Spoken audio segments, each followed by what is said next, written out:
ఓడిపోయిన తర్వాత జగన్మోహన్ రెడ్డి రెండు ప్రెస్ మీట్లు పెట్టాడు. ఒక దాంట్లో చూసుకున్నట్టయితే నేను ఏదైతే జనాలకి డీబీటీల ద్వారా డబ్బులు వేసానో, బట్ ఇన్ని సీట్లు ఎలా వచ్చాయో డౌట్ ఉన్నా కానీ సాక్ష్యాలు లేవు అన్న పరిస్థితి. రెండోసారి ఎమ్మెల్సీల మీటింగ్లో కూడా ఆయన చెప్పాడు. ఆయన కొన్ని వ్యాఖ్యలు చేశాడు. నాకు ఇంకా వయసు ఉంది, ఇన్ని వేల కిలోమీటర్లు పాదయాత్ర చేసే వయసు ఉంది, నేను చేయగలుగుతాను అంటే ఇండైరెక్ట్గా జగన్మోహన్ రెడ్డి మళ్ళీ పాదయాత్ర ద్వారా ప్రజల్లోకి వెళ్ళి నేను వెళ్తాను, అక్కడ నన్ను ఆదరిస్తారనో లేకపోతే ఇంకోటనో ఆయనకి ఏమన్నా చివరి ఎక్కడన్నా చిన్న మిణుకు వాక్స్ ఉందని అనుకోవచ్చు. శవాల కోసం ఎత్తుకులాడుకుంటున్న జగన్మోహన్ రెడ్డి అది పాదయాత్ర కాదు, శవయాత్ర అని నేను చెప్పగలను. నీ డ్రామాలు ఇంక చాలు. నువ్వు ప్రతిపక్ష నాయకులు పాదయాత్ర చేస్తుంటే నువ్వు పెట్టిన ఇబ్బందులు సెక్షన్ 30 అన్నవా, సెక్షన్ 144 అన్నవా, రేపు గవర్నమెంట్ అవన్నీ ప్రయోగించదా? ప్రయోగించదా? నువ్వు విధ్వంసం సృష్టించాలా, అరాచకాన్ని సృష్టించాలా, అభివృద్ధికి అడ్డుపడాలని తన మనస్సులో ఉంది. అతను ఏమన్నాడు, మండలి రద్దని బిల్లు పెట్టాడు. పెట్టావు, ఆ మాటకు నువ్వు కట్టుబడి ఉండాలిగా. నువ్వే కదా పార్లమెంట్కి పంపించింది. ఇవాళ ఎన్డీఏలో చక్రం తిప్పుతున్నాడు చంద్రబాబు నాయుడు సుదర్శన్ చక్రం తిప్పాడు అనుకో, నీ ఎమ్మెల్యేలు ఆడుండరు రా బాయ్. ఏడప అసెంబ్లీలో రిజర్వేషన్ పాస్ చేసి ఢిల్లీకి పంపించే వారం రోజుల్లో మండలి రద్దు. ఇంకా నువ్వు పీకేదేంది చంద్రబాబు నాయుడిని? మండల్లో నాకు బలం ఉందంటున్నావే, దాన్ని అహంకారం అంటాడు. మంచికి నిలబడు. నువ్వు విధ్వంసం నిరంకుశత్వం కుదరదు.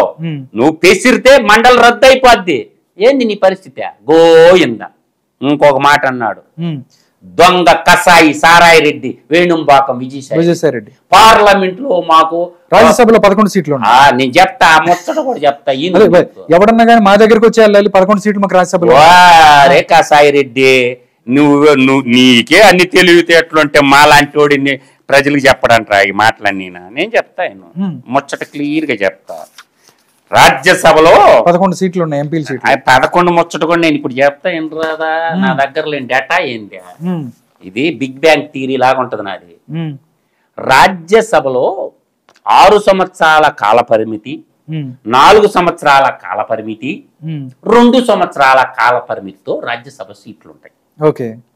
దాంట్లో 11 సీట్లు ఉంటాయి రాజ్యసభలో యువజన శ్రామిక రైతు పార్టీకి. ఇప్పుడు గెలిచారు కాబట్టి పార్లమెంట్ లో ఒక 4 సీట్లు ఉంటాయి. టోటల్ గా కలిపి 15 సీట్లు. తెలుగుదేశం పార్టీకి 16 ఉన్నాయి, ఒకటే ఎక్స్ట్రా మమ్మల్ని మించిన అని మోడీని బెదిరిస్తుండవు. నేను అంటుండేది ఏంటంటే, విజయసాయి రెడ్డి బెదిరించే స్థాయిలో నువ్వు ఉండవా, కాళ్ళు పట్టుకునే స్థాయిలో నువ్వు ఉండవు. నీ ఈడీ సిబిఐ కేసులో బెయిల్ రద్దు చేస్తే నీ బతుకు తిహార్ జైలు. షెటిల్ ఆడుకోవాలి రేపొద్దున మొత్తం షెటిల్ ర్యాంక్ కోడ్ రాసుకోవాలా తిహార్ జైల్లో కూర్చొని. నీ మీద ఎన్ని ఈడీ కేసులు, ఎన్ని సిబిఐ కేసులు ఉన్నాయి, మళ్ళీ రాబోయే ఈడీ కేసులు ఎన్ని ఉన్నాయి, సిబిఐ కేసులు ఎన్ని ఉన్నాయి, నువ్వు అలా మాట్లాడేది? నేను చెప్తాను, వరుసగా చెప్తా, ప్రజలకు తెలియాల.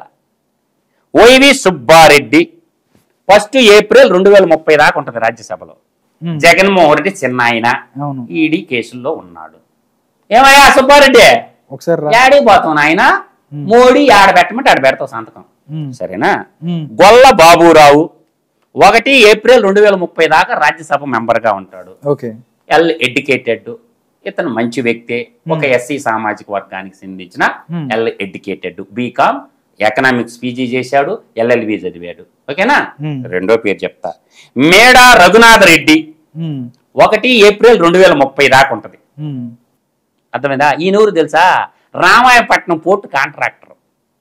ఆయన తీసుకెళ్లి రాజ్యసభ ఎంపీ మేడా మల్లికార్జున రెడ్డి వాడు బంధువు, కడప జిల్లా ఆయన. ఈ ముగ్గురికి 6 సంవత్సరాల టైం పీరియడ్ ఉంటది. ఈ మేడా రఘునాథ్ రెడ్డి ఆడ పెట్టమంటే ఆడ పెట్టడం సంతకం. వద్దురా బాబు నీ తిను. వాళ్ళు ఒకప్పుడు తెలుగుదేశమే, ఇప్పుడు దొంగలతో సమావేశం చేశారు. తర్వాత వేణుంబాకం విజయసాయి రెడ్డి, నేను చెప్పిన దొంగ కసాయి సారాయి రెడ్డి, ఎందుకంటే వాడు సారా వ్యాపారం చేసిన మాట అన్న. తర్వాత వాడి time period 21 June 2028. R Krishnaiah, ఆంధ్రతో ఏం సంబంధం, తెలంగాణ నాయకుడు. అతను కూడా 21 జూన్ 2028 దాకా ఉంది. ఈ మాట వింటాడు ఆర్ కృష్ణయ్య? నువ్వు చెప్తే మోడీ ఆడోటేమింటాడు. తర్వాత ఎస్ నిరంజన్ రెడ్డి 21 జూన్ 2028.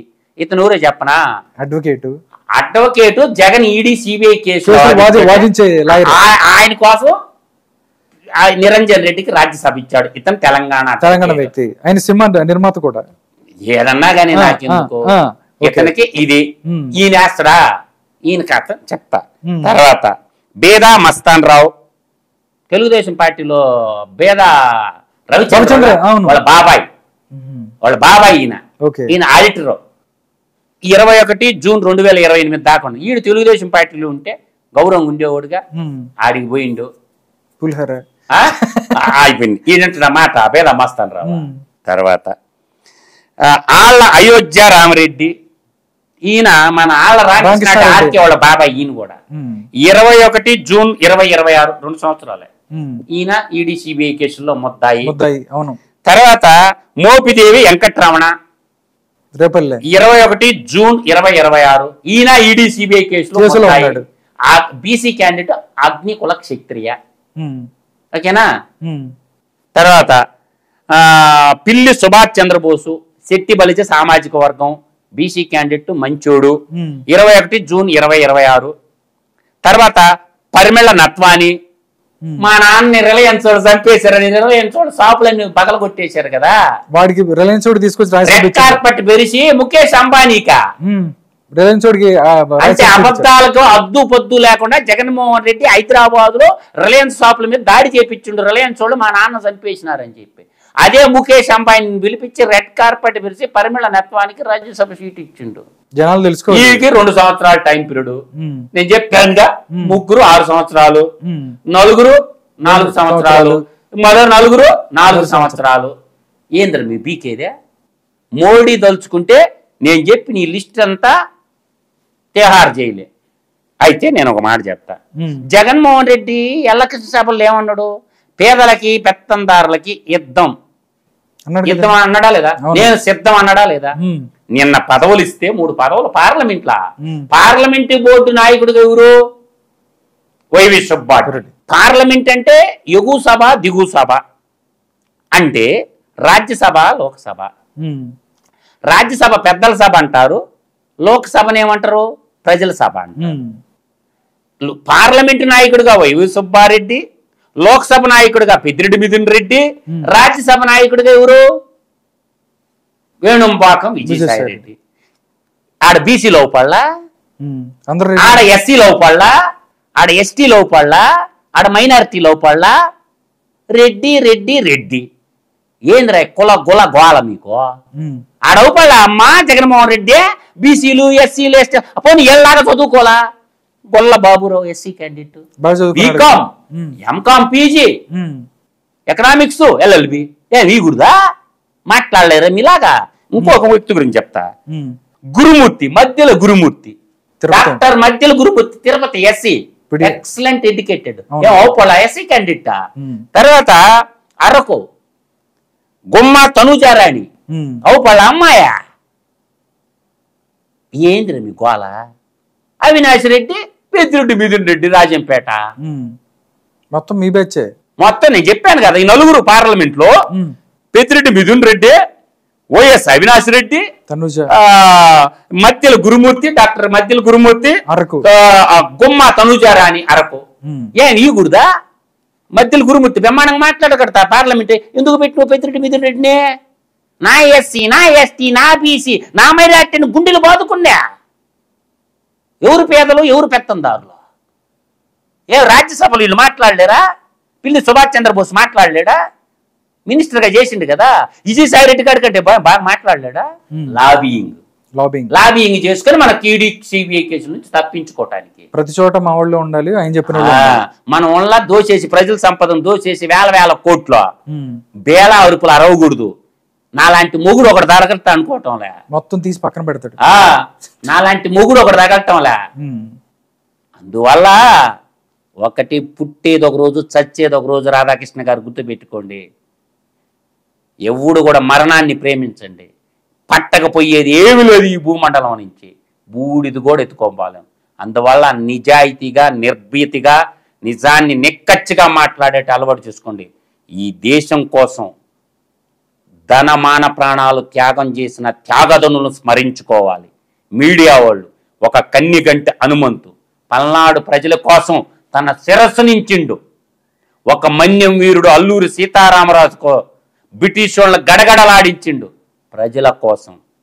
అర్థమవుతుందా? ఒక పుచ్చలపల్లి సుందర్రామరెడ్డి ప్రజల కోసం పనిచేసిండు.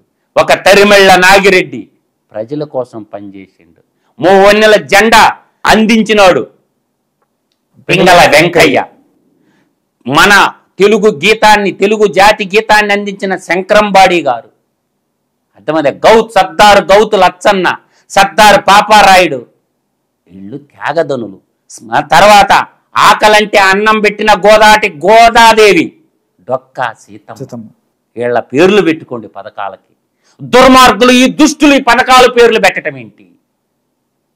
ప్రముఖ స్వతంత్ర సమర యోధుల పేర్లు పథకాలకు పెట్టుకోకుండా దేశ ప్రజలను లూటీ చేసిన లఫూటుకాళ్ళ పేర్లు ఎందుకు పెడతారు పథకాలకి?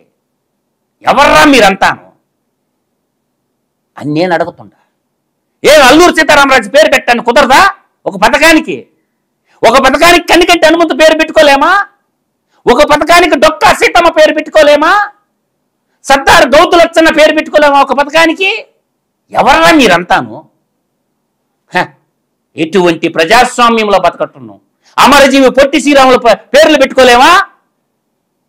దేశాన్ని దోచేసి ప్రజల సొమ్మత నాకేసినటువంటి దగులు బాధ్యులు, దుర్మార్గుల పేర్ల పథకాలకు పెట్టేది, ప్రాజెక్టులకు పెట్టేది. అబ్దుల్ కలాం గారి పేరు పెట్టుంటే వైఎస్ఆర్ యు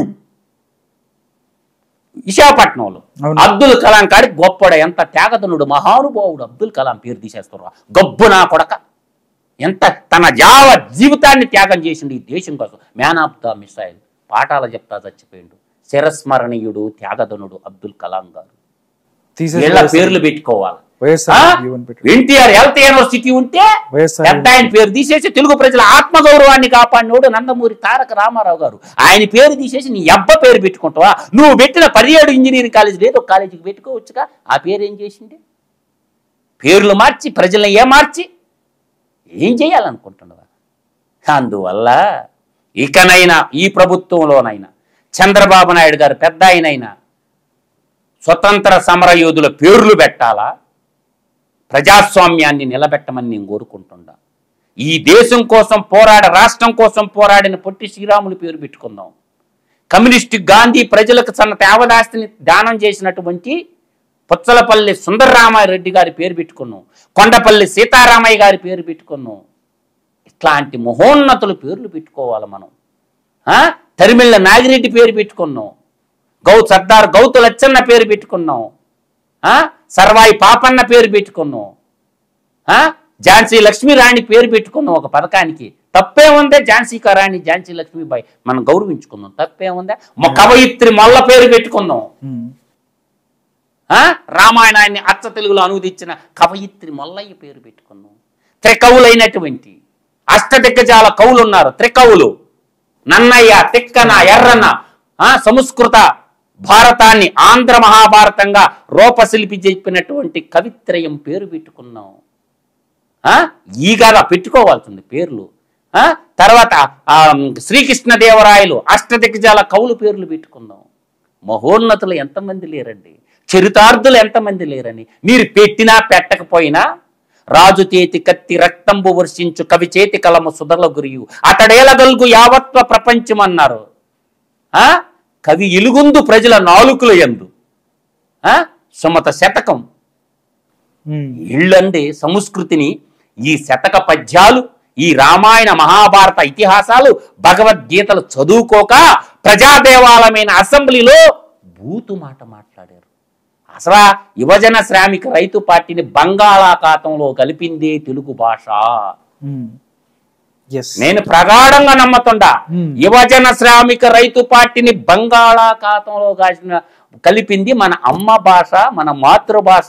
ప్రపంచంలో అందమైన నుడికారం గల్ల తెలుగు భాషకు చెదలబట్టించరు. అందువల్ల తెలుగు భాషే వీళ్ళకి సమాధి కట్టింది అని మాత్రం నేను ప్రగాఢంగా చెప్పగలను. సంక్షేమం లేదు, బొంగు లేదు, భాషే చంపేసింది. తెలుగు భాషే జగన్మోహన్ రెడ్డికి సమాధి కట్టింది. ఉచ్చారణ చేసేటప్పుడు వాగ్భూషణం అంటారు. శరీరానికి ఆభరణాలు పెట్టుకోవటం కాదు, మాట్లాడే ప్రతి మాట కూడా ప్రజా దేవాలయంలో మాట్లాడినా ప్రజల్లో మాట్లాడినా మాటకి విలువ ఉంటుంది. సౌమ్యంగా మాట్లాడాలి. భాషకి చెదులు పట్టించినావు కాబట్టి ఆ తెలుగు భాషే నీకు సమాధి కట్టిందని మాత్రం నేను ఘంటాపదంగా చెప్పగలను. Okay sir, thank you so much Madhusudan Reddy గారు. ప్రస్తుత రాజకీయ అంశాల మీద చక్కని విశ్లేషణ. నమస్కారం అండి. నమస్కారం.